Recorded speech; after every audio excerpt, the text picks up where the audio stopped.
Hello. Y'all, I'm so tired. Oh my gosh.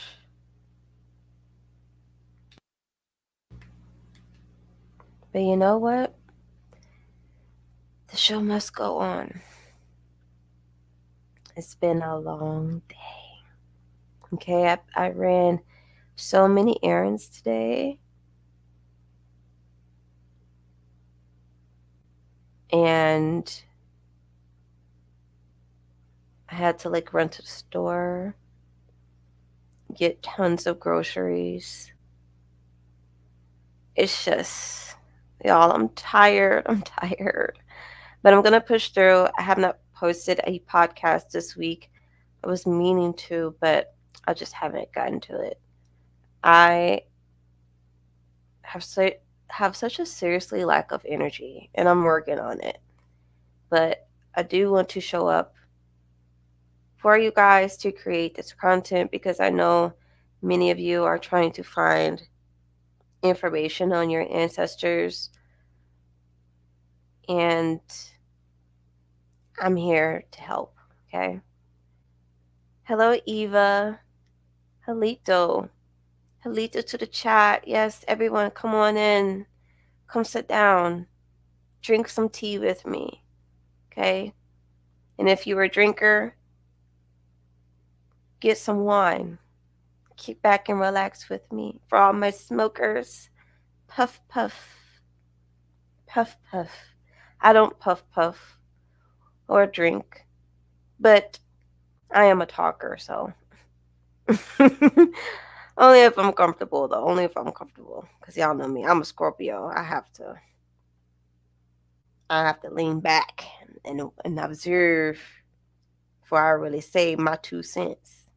Because y'all know people get very offended all the time, so. All right, so let me dive right in and stop the lollygagging. So, in today's live, we're going to be talking about tracing the lives of female ancestors who were silenced in America. And I know you're probably like, Yona, what do you mean silence? Like, I don't understand, girl, but let me tell you, sit back. And let me tell you, baby, let me tell you, okay? A lot of people really don't understand the impact colonization had on women globally, not even just in America, but globally. So many nations out there respected, valued, and honored the women in their nations. But due to colonialism, well, y'all see how that turned out, okay? So many of you are having problems tracing your female ancestors. And I know you're probably thinking, why is this the case? Why can I not trace the lineages of my female ancestors? And you would think it would be easy, right? You would think it would just be a breeze. But many people are finding that it's difficult. So let me tell y'all something, okay? Many women were not recorded by name in census, legal documents, or property records, often appearing only as wife of or daughter of, making it harder to trace their independent identities. And this was created by design. This wasn't a mistake. This was done purposely. And by, you already know, the pale ones, the Europeans. They implemented systems to keep women subjugated and silenced. And this is why we don't know much about the female ancestors in our trees, but we know so much about the men in our family tree because it was designed that way. Okay? For American Indian and Black American women, cultural and legal erasure compounded the issue. Their stories were often ignored or deliberately omitted from records. And we already know why that is. Racism, colorism, just the whole 9 yards. So we already know that. And also I want to talk a little bit about the legal system for a second. So let's talk about marriage laws. Under common law, women lost their legal identity when they married, complicating the ability to track them as individuals. Married women were seen as part of their husband's household, with their property and earnings absorbed into their husband's control. And I know we hear like the stigma that say, oh, women didn't work back in the day. Women were working, even if they're housewives. That's hard work. Running a household is hard work. You have the jobs of several people.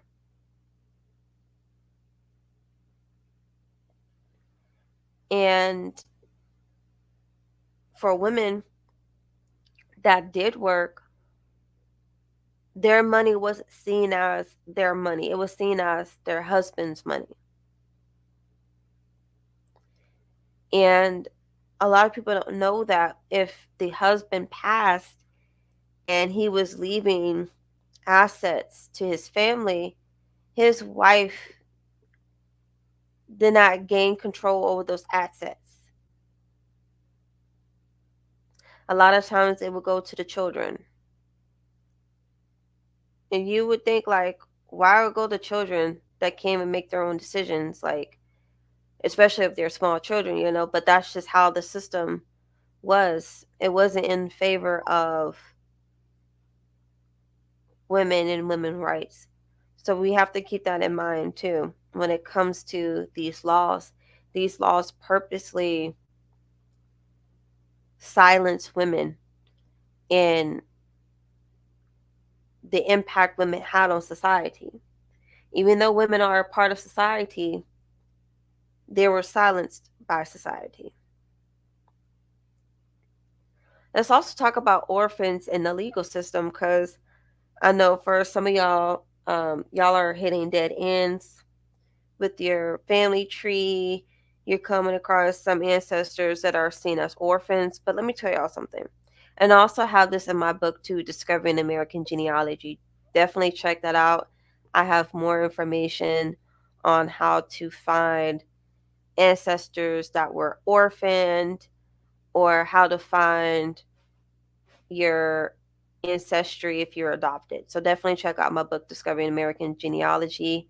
It's on Amazon. So orphans in the legal system, from colonial times to the mid 1800s, children were legally considered orphans if their father had died.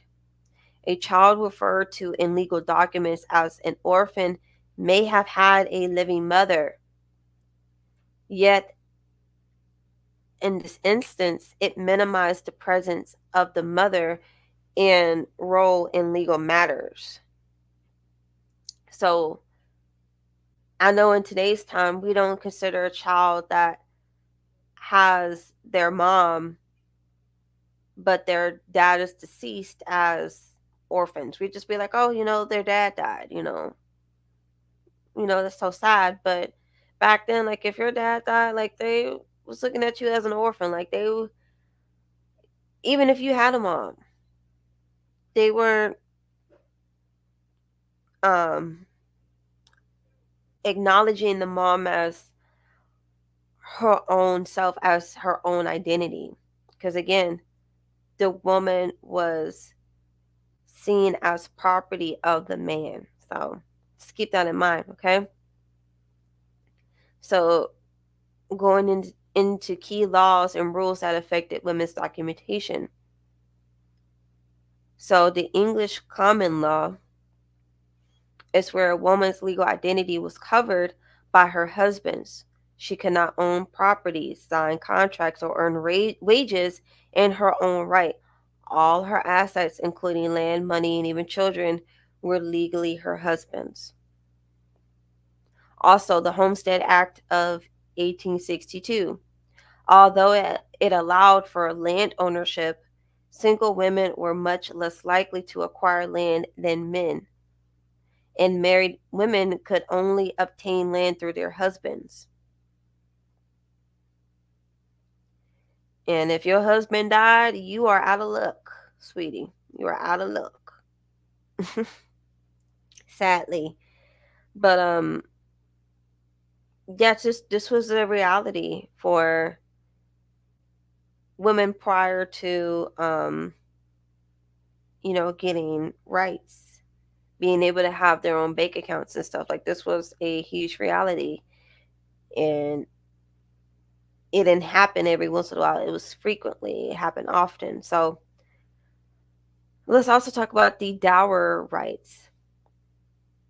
Widows could not inherit property outright from their husbands, but were entitled to dower rights, granting access to 1/3 of the property during their lifetime, with the rest passing to children or male relatives, like I mentioned earlier.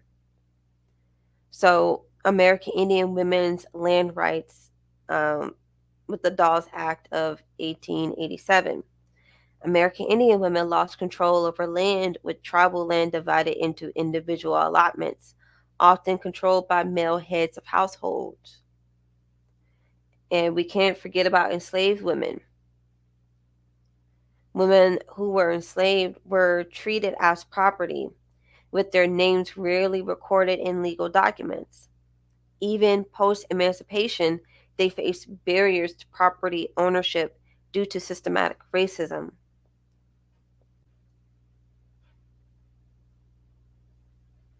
Okay, so there were a lot of things in place that kept women from being seen in the forefront.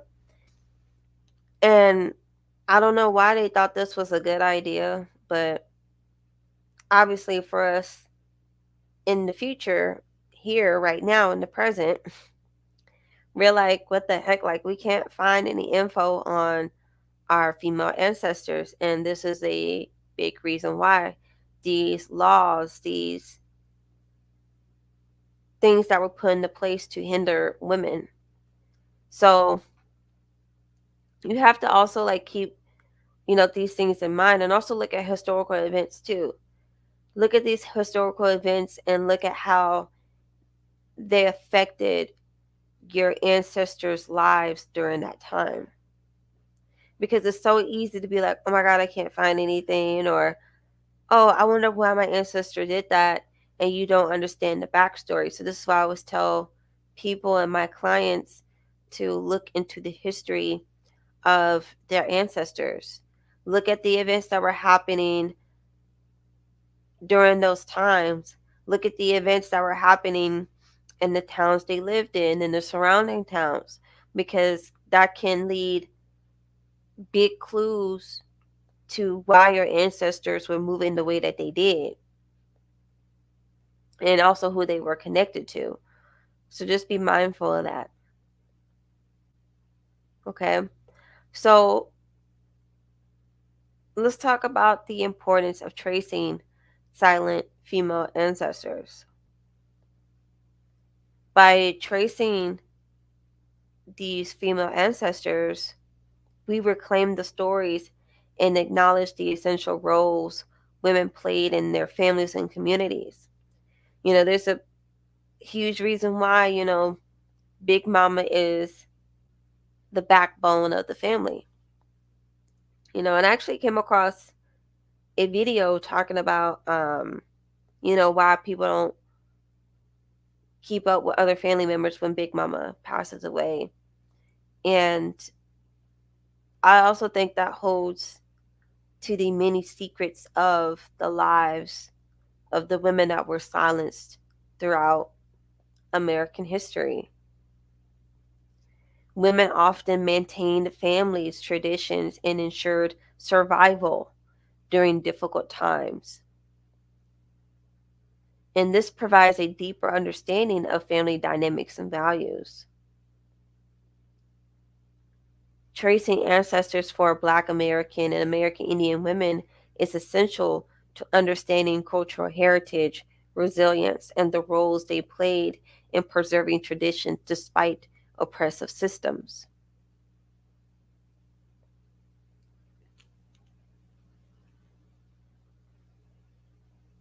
Yes, yes, exactly. And I'm gonna talk about that later on in this video. So definitely we gonna get to that definitely. But yeah, so let's talk about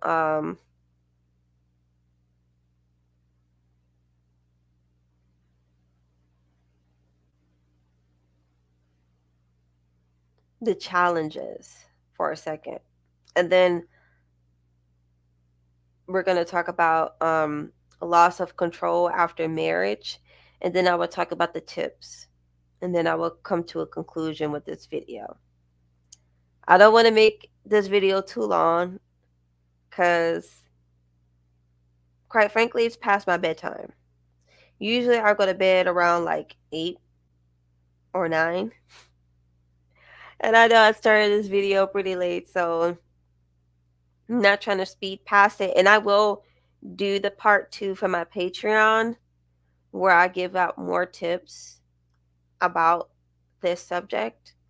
But yeah, so um yes, but let's talk about the particular challenges for American Indian and Black American women.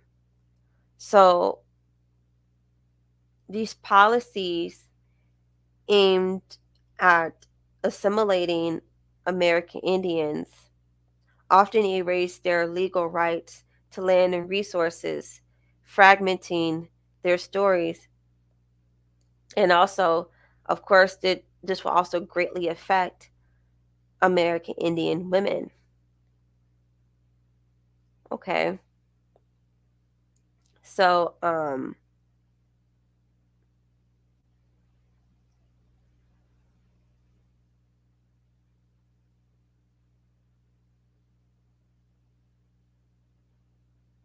like we were,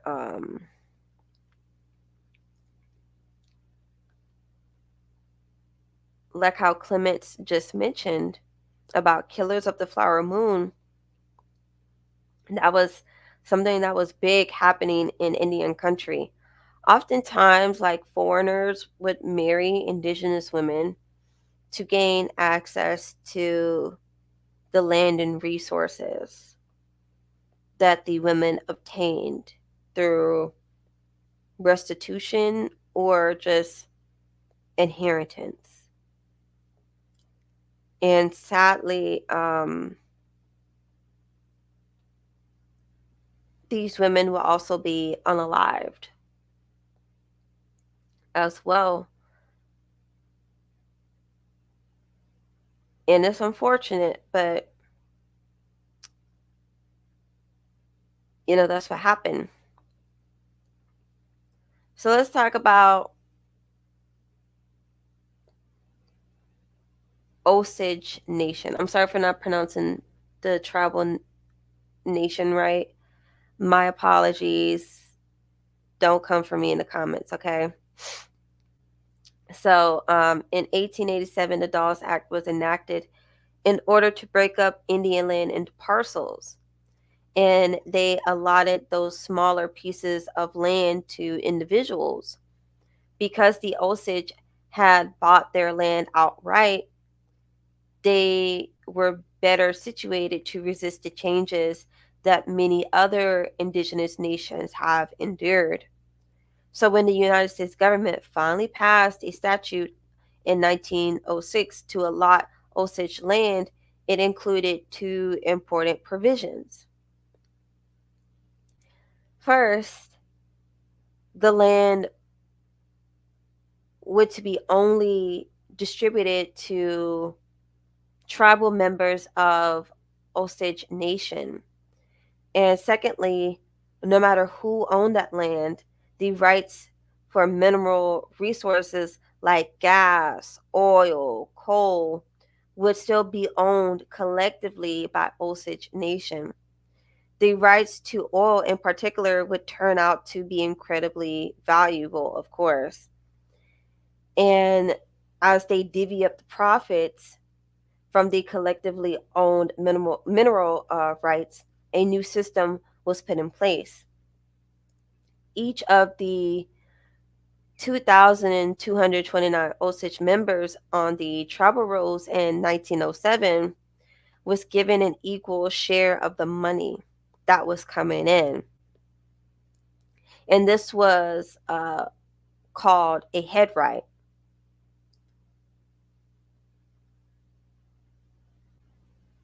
So there was these private companies that would come and lease the land from the nation in order to extract those minerals like gravel, coal, gas, oil, whatever.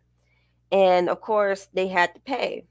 Okay, they had to pay a percentage of what they made into a trust managed by the Bureau of Indian Affairs.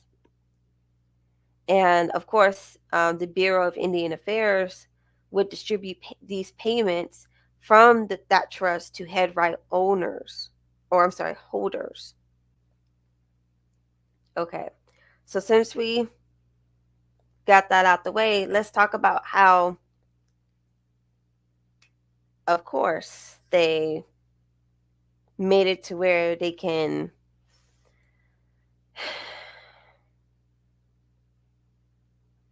rob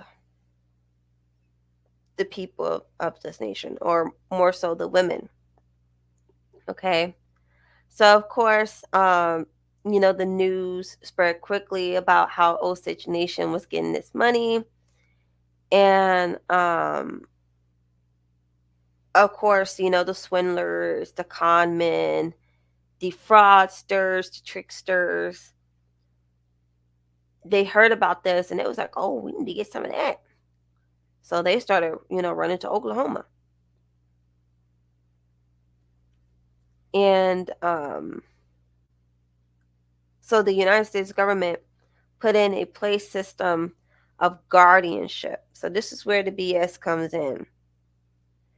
So this means that they will put a non-Osage person into the mix, and they assign them to watch over members of the Osage tribe who were deemed incompetent to manage their money. So we already know where this is going, okay? So there are many times where pale people married people in Osage Nation, and even by force, becoming their guardians and then unaliving them for their head rights. And this happened to so many Osage women.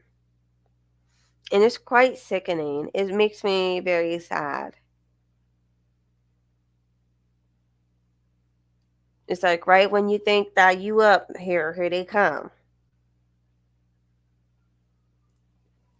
Them folks could not help themselves. They're like, you know what? We tried doing the right thing, but we don't want to do that no more. So we need this money. And, we're still trying to get ourselves off the ground so we don't have to go back to Europe. So we just going to take what y'all got. And y'all just going to have to deal with it, okay? We're going to take the women, we're going to take the children, and can't nobody tell us nothing. Like, these folks have really gotten away with a lot. Every time when I learn something about history, and I'm like, y'all so lucky that there are so many people that are in the headspace of wanting peace rather than blood. Because quite frankly, the stuff that I learn about and I read about, mm-mm, mm-mm, mm-mm. And of course, people be like, the past is in the past. It don't matter. Why? Y'all need to get over it. I can't. I will never get over it. Never. I would never get over how our ancestors was treated.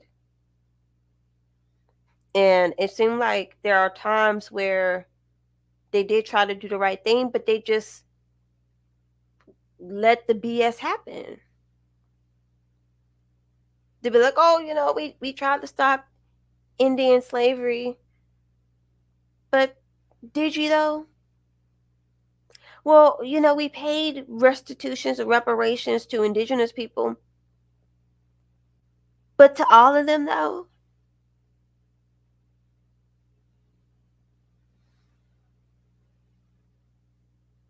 Like, honestly, these folks need to be held more accountable. And what I mean by these folks, I'm talking about the government. The government.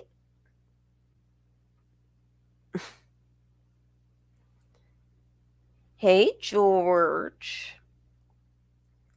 I've been good. Tired. I ran a lot of errands today and I'm exhausted.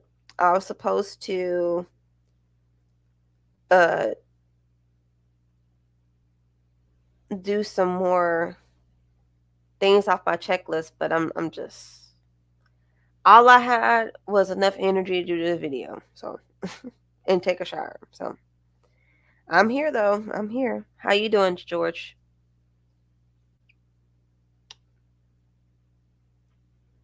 Yes, give me some hearts in the chat, you guys. Give me some hearts. Post a heart if you're here watching this live. Okay? Because we're going to talk about more of the Anglo American legal system and how this system practically buried the legacy of women in our ancestry. And this ain't just, I mean, this affected everyone. Not just people of color, but everyone, even the very people that created the system. It affected them too. Not everybody trying to find their female ancestors with the limited information.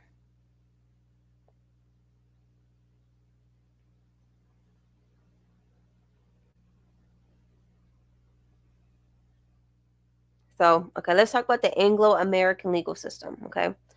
So, the Anglo-American legal system traditionally limited women's property ownership through doctrines of primogeniture and coverture. I'm sorry if I'm not pronouncing this right. So, in the primogeniture, prioritized firstborn sons inheriting family property, often excluding younger siblings, while coverture restricted a married woman's ability to manage legal and financial affairs independently. However, some legal principles temporarily place property under women's control, such as dower, which entitled a widow to a life estate and one-third of her deceased husband's property, or jointure, where women gain property through marriage contracts but only after their husband's death. Women's property ownership in early British and American societies was often linked to economic production.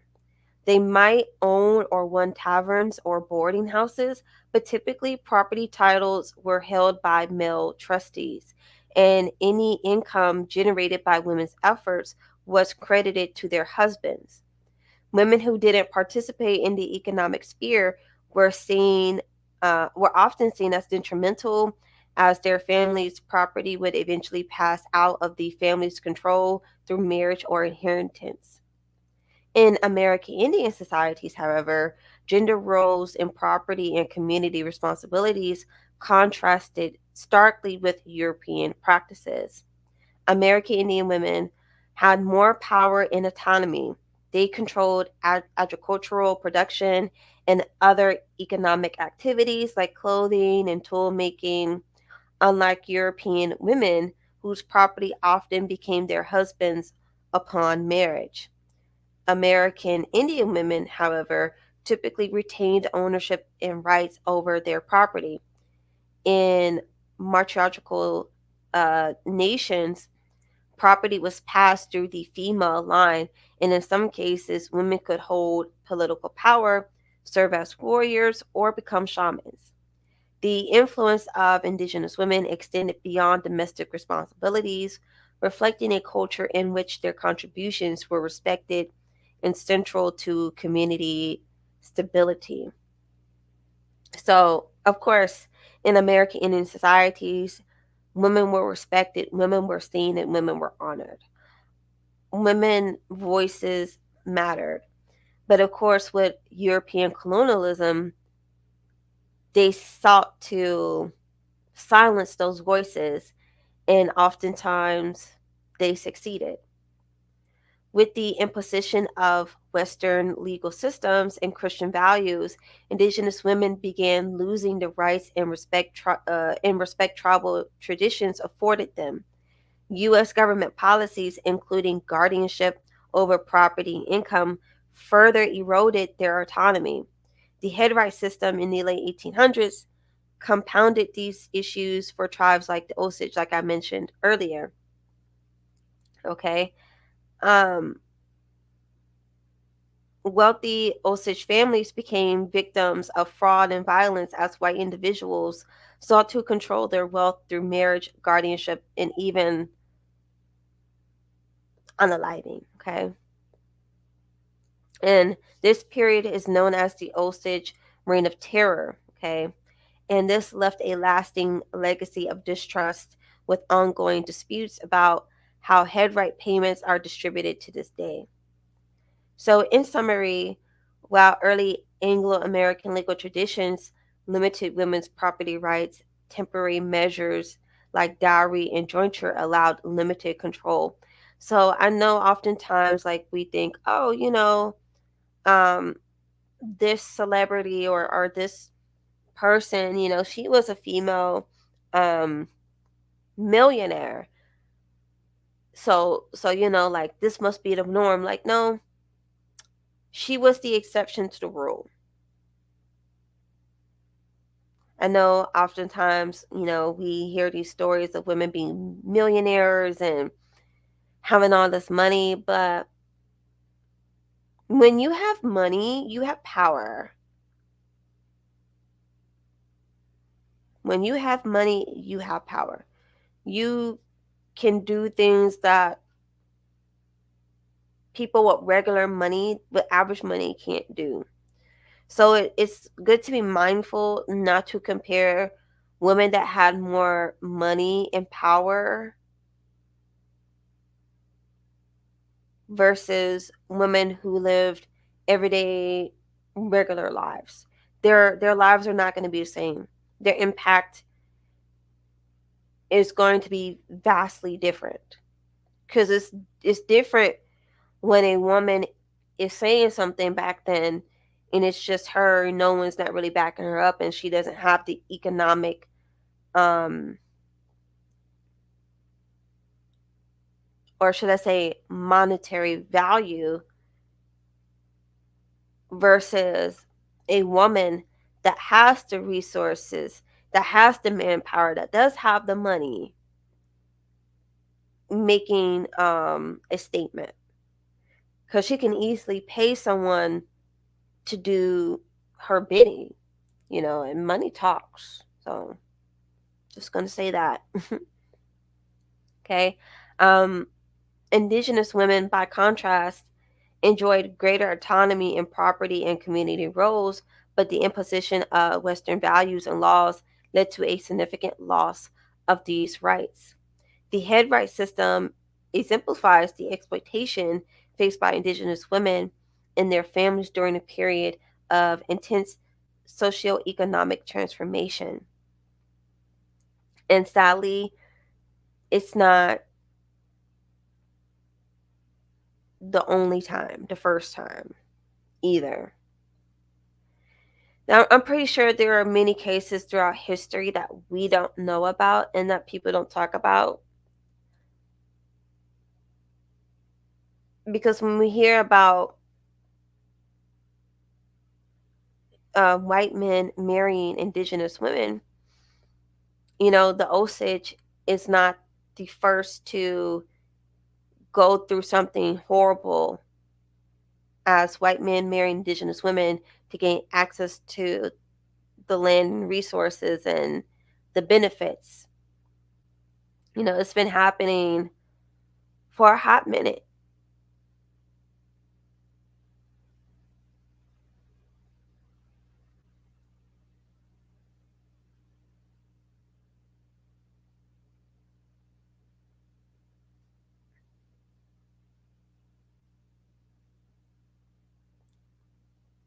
And also too,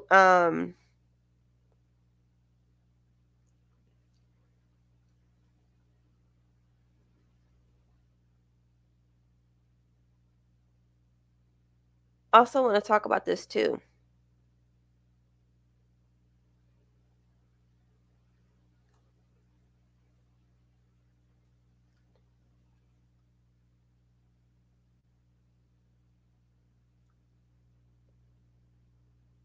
Because Westerners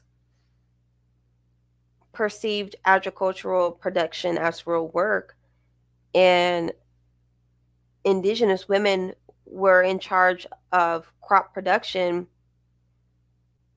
and European um, people thought indigenous men were lazy and indigenous women were enslaved.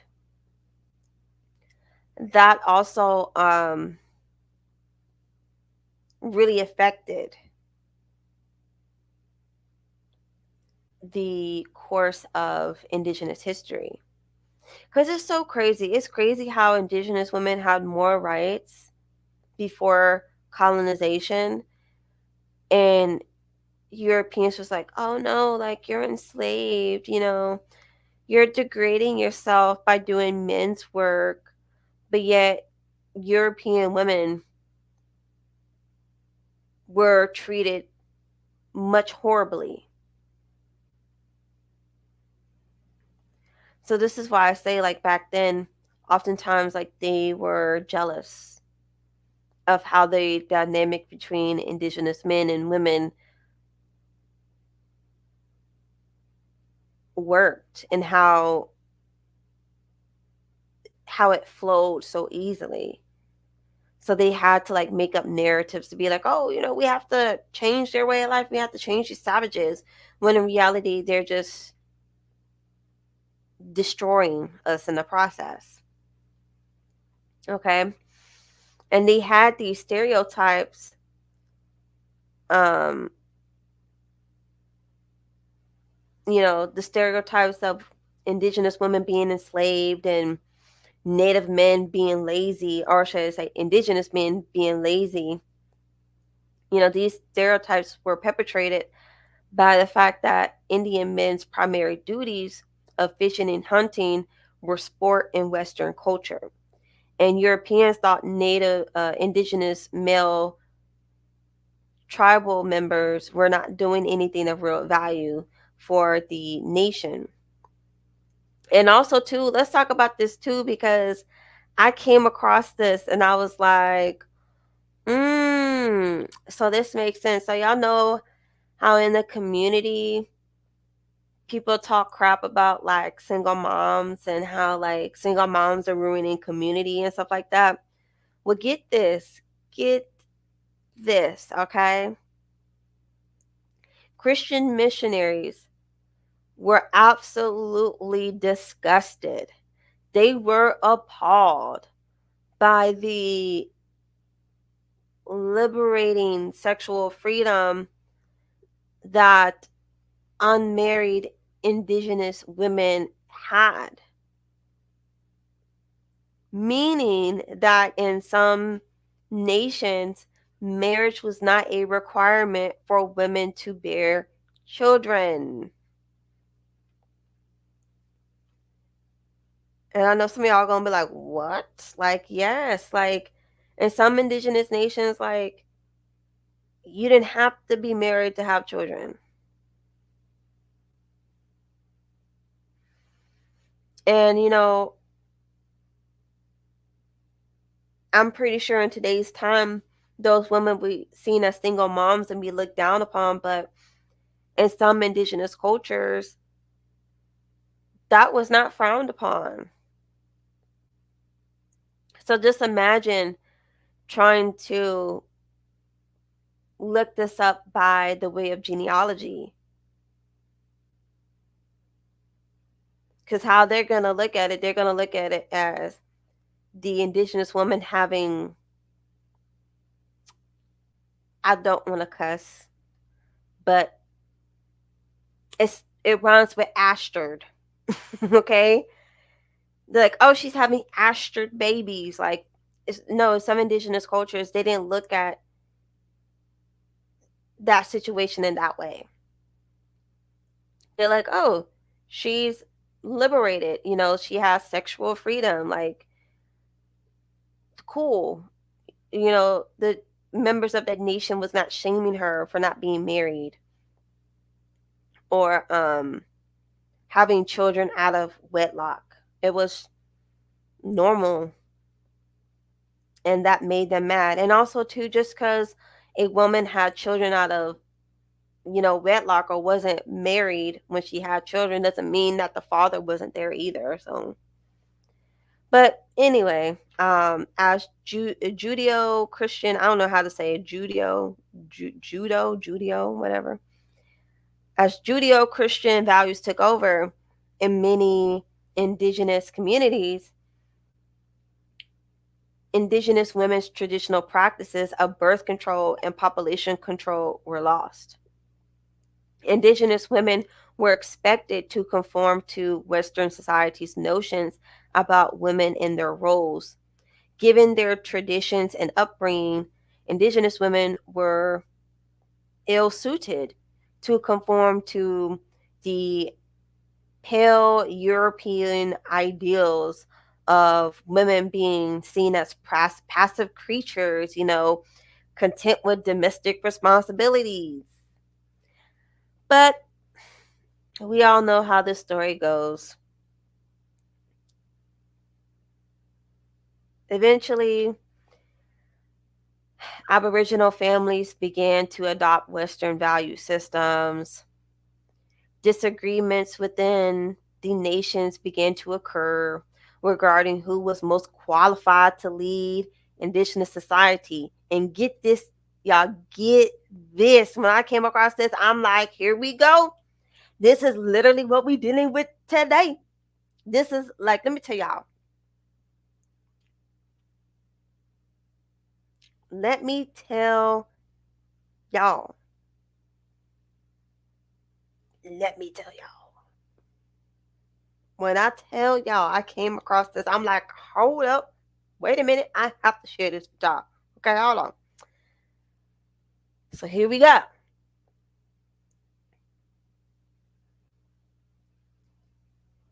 American Indians with high levels of acculturation were wealthier, well educated, and usually mixed blood, and saw themselves as enlightened, progressive, and morally superior to the uneducated non Christian traditionalists. Who does it sound like? Who does it sound like? Say that one more time. I'll read it one more time for the people in the back. American Indians with high levels of acculturation were wealthier, well educated, usually mixed blood, and saw themselves as enlightened, progressive, and morally superior to the uneducated non Christian traditionalists. Who does that sound like?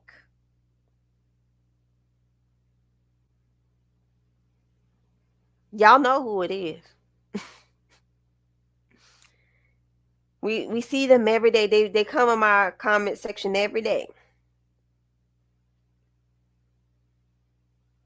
I'm telling you, like, academia really do be exposing these fools. Like, they're like, oh, you thought we was gonna write something good about you?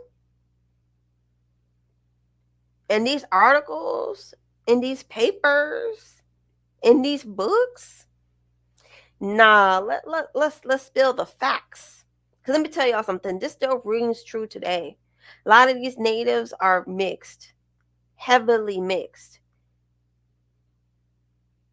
and yet a lot of them really don't even know the ways of the people.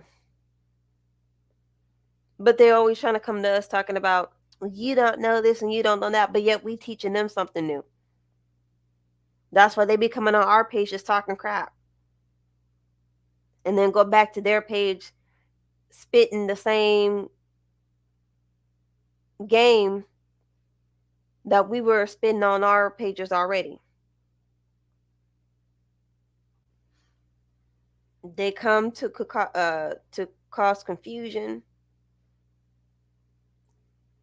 call us a liar, then go back on their page spreading the same information that we tell y'all.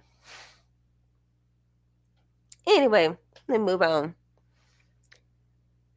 Indigenous families that remain full blooded clinged on to traditional values and spiritual traditions and asserted their resistance to acculturation, made them more Indian than their sellout counterparts. These Indians did not envy the possession of more money and education because these things were status symbols in white, not native culture, not indigenous culture.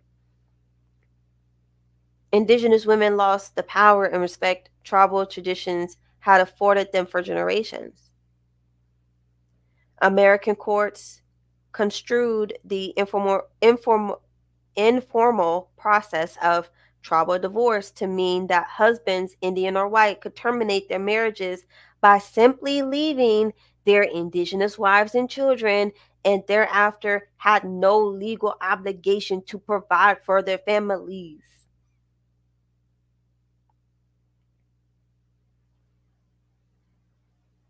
So are y'all seeing where all this has led to?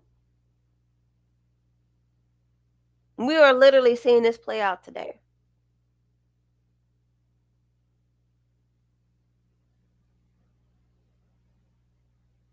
We are literally seeing this play out today. There are so many aspects to indigenous cultures that oftentimes people try to put one culture over the other, and it's just not true. Each indigenous culture had their own way of life, how they did things. Some nations did not care about no single mama's drama stuff. They're like, oh, she had children out of wedlock, cool.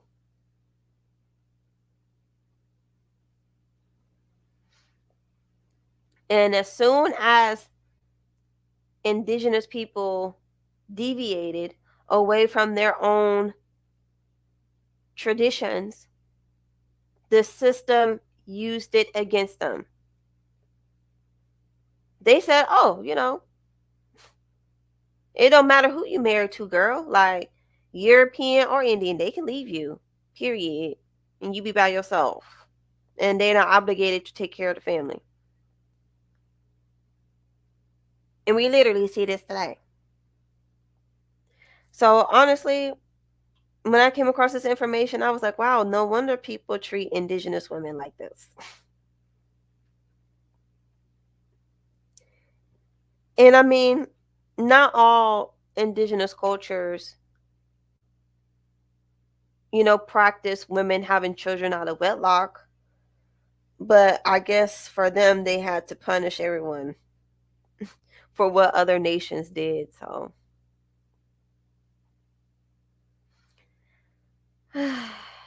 let's continue. Additionally, the U.S. government did not recognize Indian women as property owners. So a indigenous woman's husband, he could be Indian or not, could use the property as he saw fit or even dispose of her share of tribal property. These policies had a devastating effect not only on Indian women but also on tribal cultures whose ways of functioning up to this point had remained unchanged.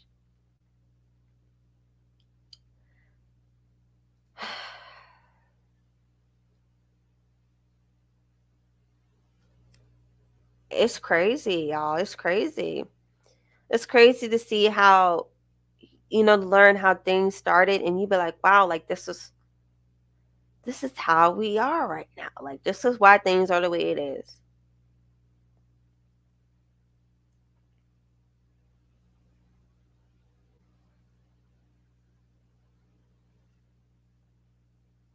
And okay, y'all, I have to say this too. Like I came across this and I was like, oh, I gotta share this with y'all.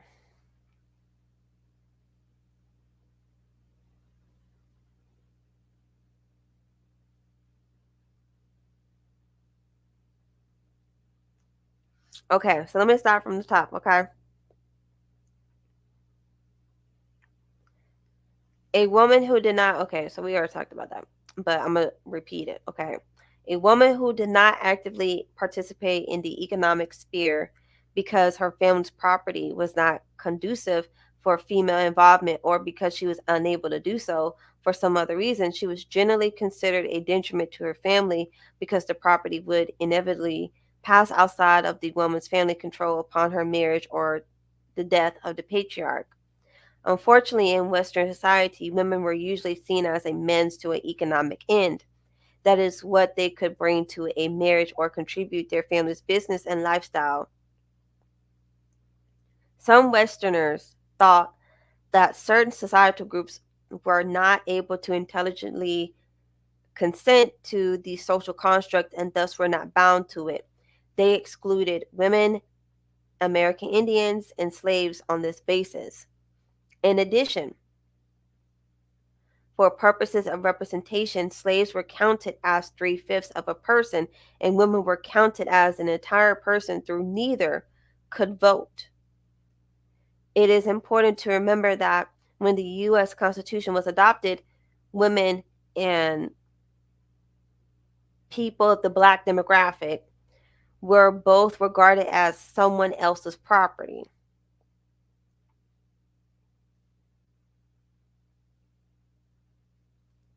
The United States underwent a huge transformation from an agrarian society to an industrial urbanized culture. As people became less dependent on land as a source of income, women could afford to put off marriage, get out of bad relationships, or not get married at all.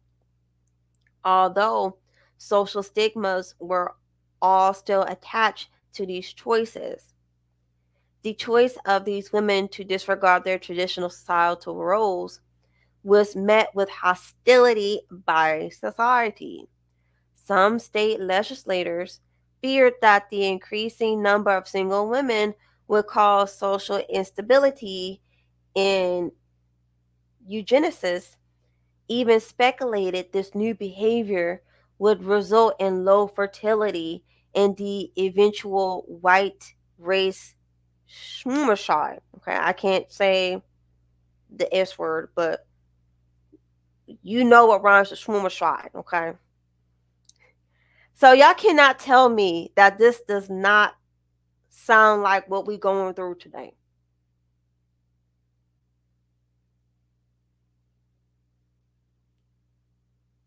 Y'all cannot tell me this is not what we going through today.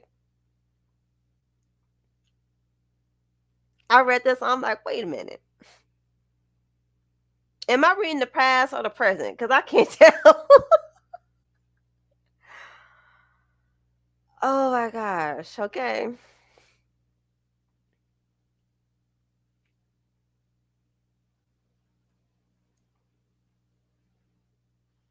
So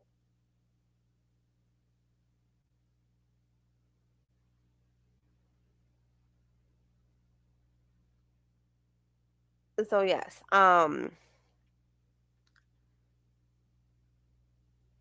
We are literally repeating history, sadly. The only difference is you can see the women on the census without it being overshadowed by her husband. You can see what property women owned without it being in the man's name. That's that's literally the only difference. Cuz for this right here, for them to be like, "Oh yeah, for them to go to an industrial urbanized culture, yeah, women um could afford to put off marriage, get out of bad relationships or not even get married at all. But social stigmas was still attached to these choices. Like we are seeing this today.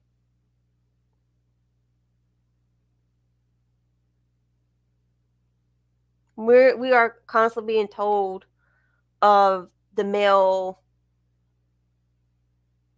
unaliving of themselves rates, okay? And it's crazy how they mention eugenics in this, like eugenicists. Speculated that this new behavior will result in low fertility and the eventual white race schwimmershide. We're literally living through this right now. Like, I have to laugh because what the hell? Like, what in the world? Anyway, let me continue so I can move on to tips for y'all to find y'all female ancestors so I can get off here and eat an ice cream cone and go to bed. So, in American culture, marriage was still considered the only appropriate vehicle to take care of women and maintain a stable society. The role of women in indigenous culture is as varied as the nations in which they are members. Obviously, the roles of indigenous tribal members depended greatly on the location of their nation, whether the nation maintained fishing villages in the Northwest, followed buffalo herds in the Great Plains, or inhabited the desert regions in the South. Because there are many different indigenous uh, cultural contexts, it is difficult, although not impossible, to make some general conclusions about the roles of women in traditional um, indigenous societies. Okay. So, although gender did play a significant role in determining what daily duties a tribal member had, a person's gender did not limit an individual's rights or their ability to obtain power in American Indian societies. Okay, so keep that in mind.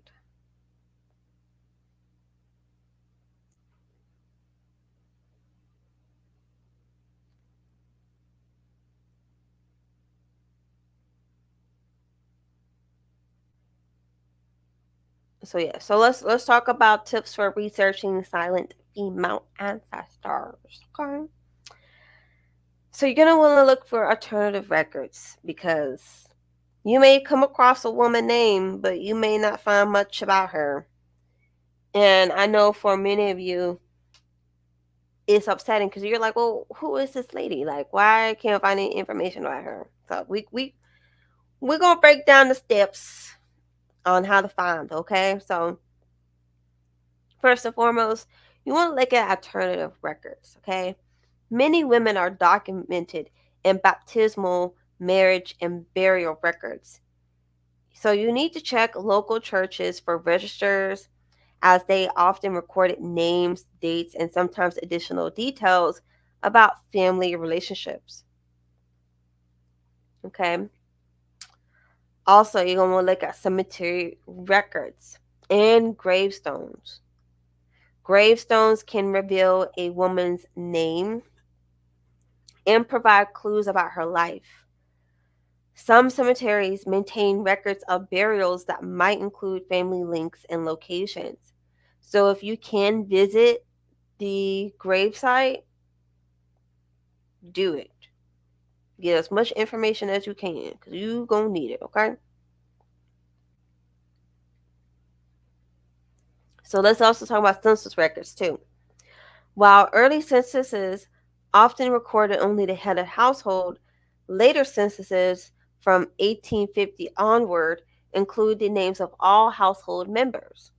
This can provide insights into family structures and relationships. Look for household members, ages, and relationships to identify potential connections.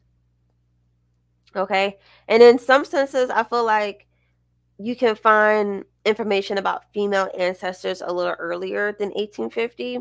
So just, be mindful of that as well. Okay?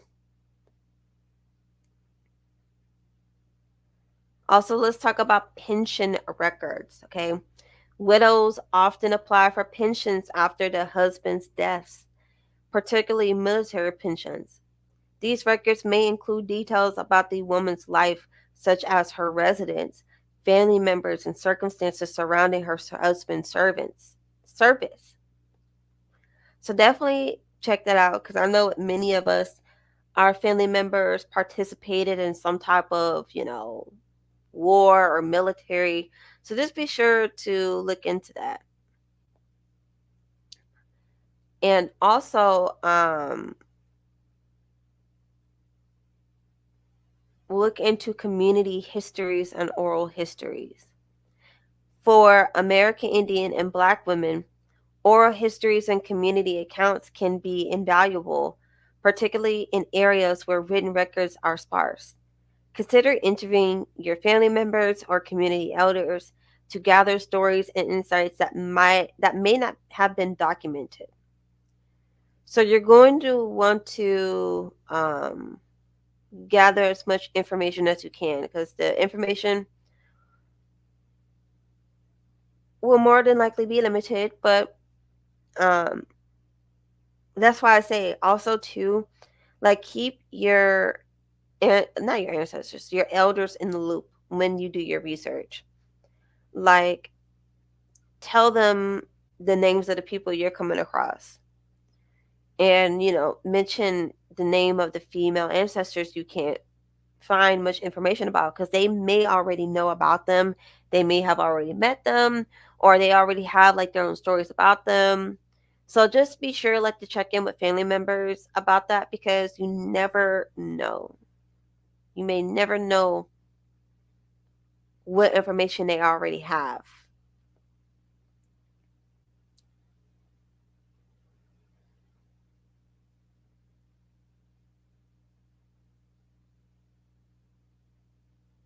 And also too, I just want to mention you can also participate in genealogy workshops. Shipes. Oh my God, what is that? What's workshops? I'm sorry, y'all. My brain is starting to shut down on me. Uh, it's past my bedtime. Okay, so let me wrap this up. Okay, so you're gonna want to attend workshops and conferences. Okay, participate in genealogy workshops or conferences that focus on women's history or particular ethnic backgrounds to learn from experts and share findings with your peers. Okay.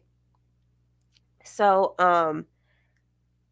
y'all guys, let me tell y'all too, like, there are so many workshops and conferences out there and also that are free and online. So if you can't physically go to it, you can still tap in online and learn.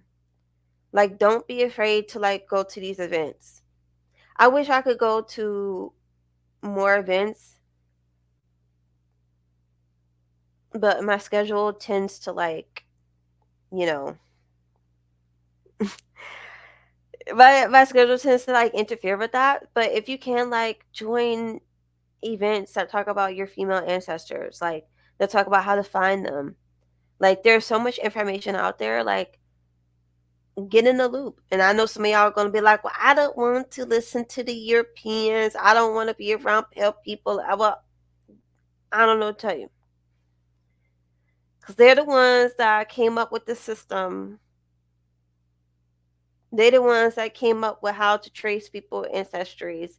They created the system how they wanted to. So, not telling you you have to believe in the game, but if you want to end the game, you got to play it. So I'm saying, okay?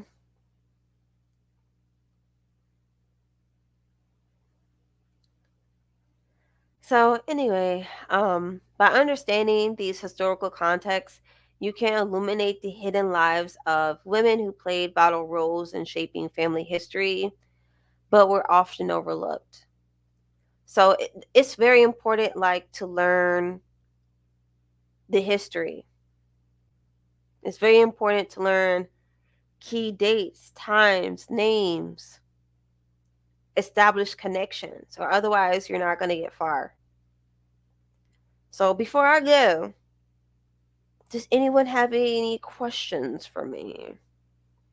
Any questions? Any questions? I'm going to be taking questions for the next 3 minutes. For the next 3 minutes, I'm taking questions. Genealogy related too. Okay, genealogy related questions to finding your female ancestors.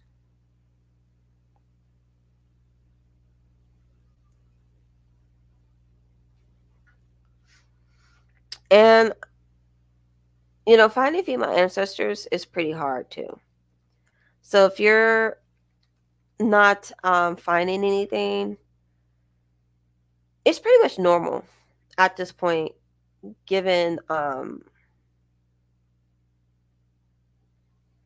the context of everything. What state am I from originally? Texas. I'm a Texas gal. I'm a Texas gal. I'm from Texas.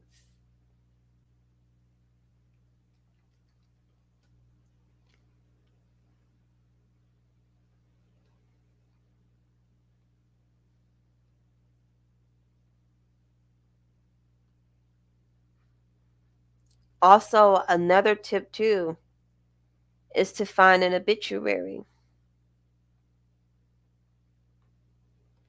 Now, they can be difficult to locate, but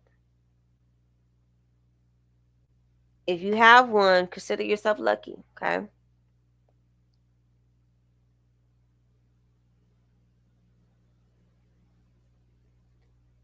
If you get your hands on one, make a note of her maiden name. And if it doesn't, look for the names of surviving brothers. Her husband, the basically the men of her life. Just look at that.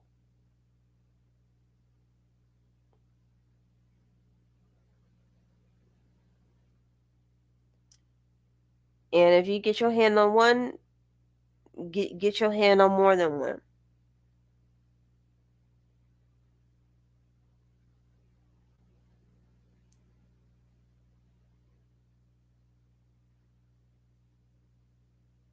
The family could be they could have published the death note in several papers. So be sure to look out for that. And also, you want to be able to connect the dots between the people. You found the obituary of her, then you see the brothers, and you put those two together, you link them together.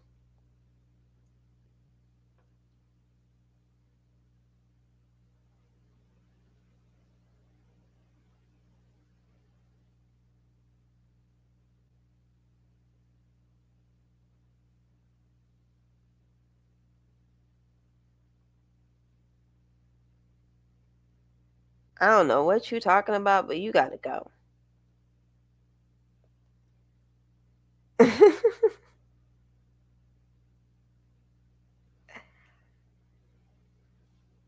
Where is your degree in genealogy? You don't need a degree to do genealogy.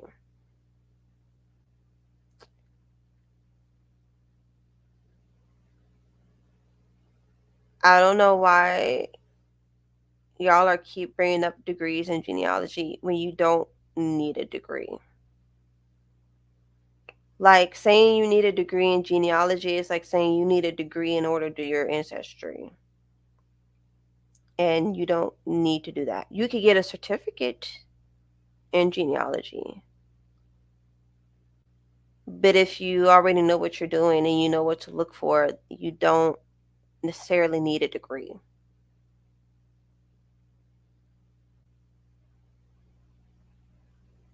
Like, honestly, you can just learn a lot of this stuff online. You learn how to research online. And Ancestry.com will tell you how to build your own family tree. So you don't need to be licensed to do genealogy. So,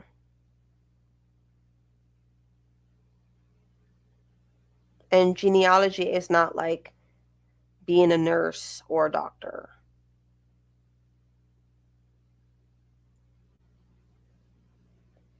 Because for doctors, like, yeah, I would like to see that degree. Plastic surgeon, heart surgeon, neurosurgeon. Yeah. Genealogy, you can literally be self taught. That's like asking, what's your degree in makeup artistry?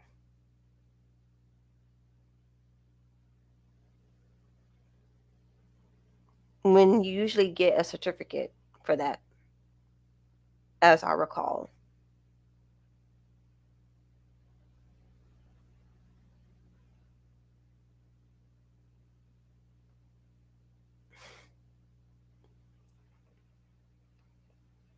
That's good.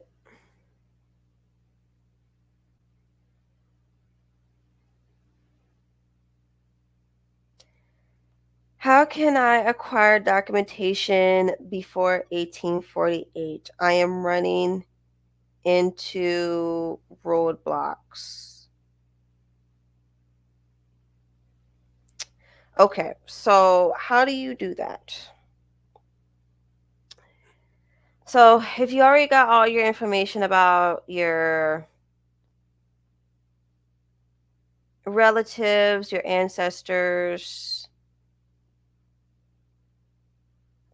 you're going to want to start looking at the towns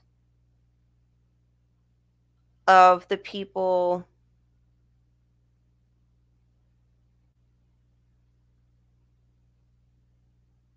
that you are looking for. Look at the neighboring towns. Look into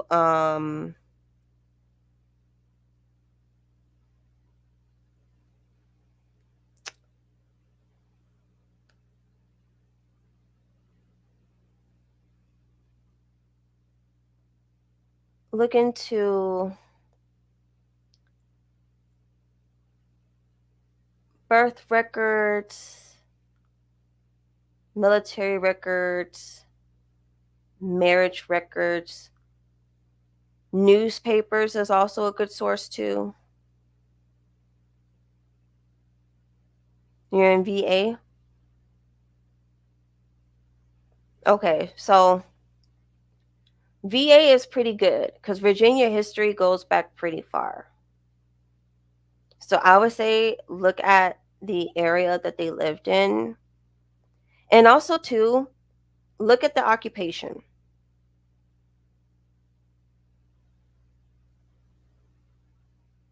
Look at the occupation of your ancestor of that time.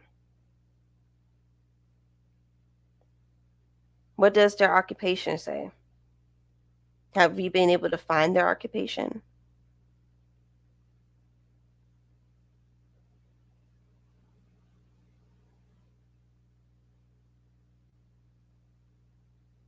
Look into their occupation, and that will kind of give you an idea of who they are, where they from. Also, too, take advantage of doing like collateral research.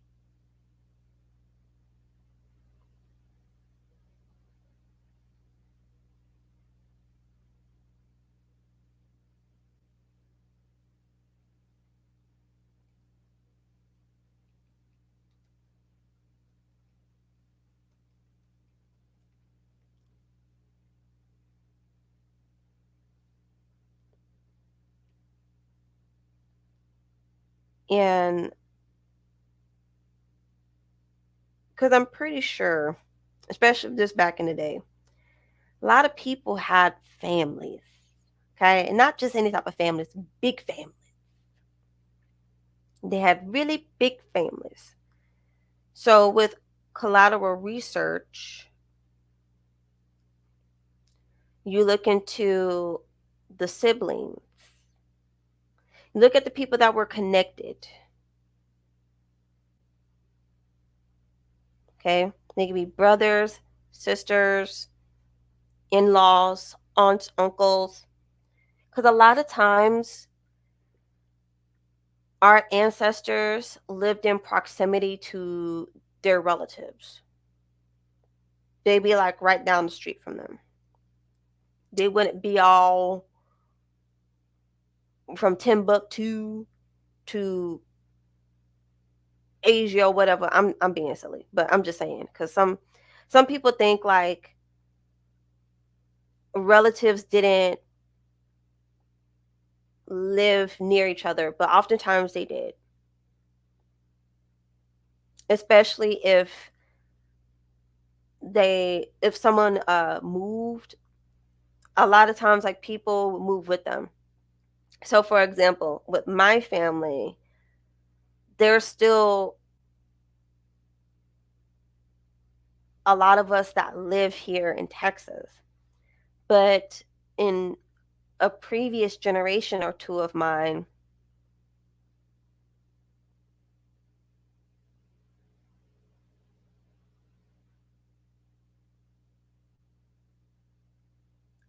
like there was like this sector of like my family, they just got up and left. They just got up and moved to California. And but still like a lot of us still live in Texas. So and there's a lot of them that live in California now, so so that happens in cases too. So you just have to look at the people that they are related to and go from there. Because a lot of times they lived in the same neighborhood, and look at the people in the neighborhood too. If they share um the same last name, or you see them on like the same documents like property taxes, deeds, or something, like more than likely they're related or they have connections with each other. So do do collateral research on them.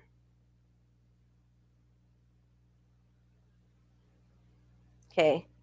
So look for the records for all of the couple's children to identify the mother's maiden name.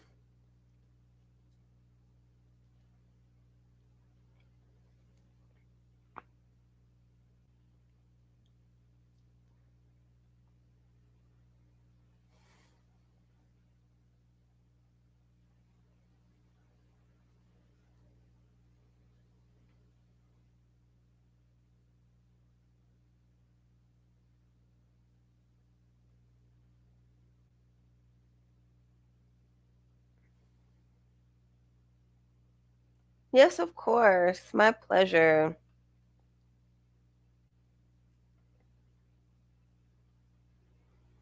Okay, Andrew, like you doing the most. You over here talking about degree and now you talking about license. Like you can do people makeup without being licensed. It doesn't take a rocket scientist to do makeup. Now, obviously, for sanitary reasons, you would want the person to know, like, to sanitize their tools and stuff.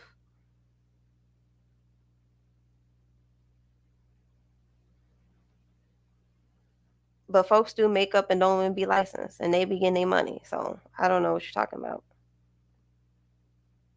You went from degree to license, and you on some other stuff.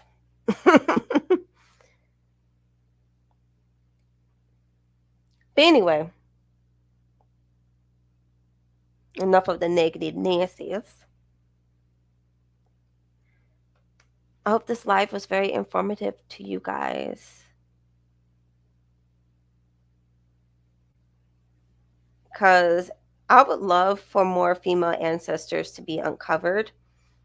Because honestly, when you unlock these stories of your female ancestors, you really do solve a big chunk of the puzzle piece. Not all of it, but a big chunk of it. Because once you start knowing who the mom is and who belongs to who, you pretty much in the clear. Because once you start getting into like inferred mother and stepmoms and all the other stuff, and especially like if your ancestor, your male ancestor married like a lot of women, he kept getting remarried, like it can be hard to try to differentiate like who belongs to who.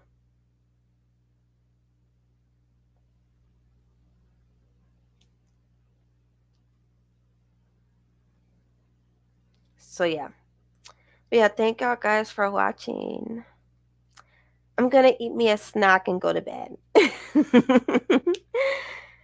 I will see y'all guys later. Bye.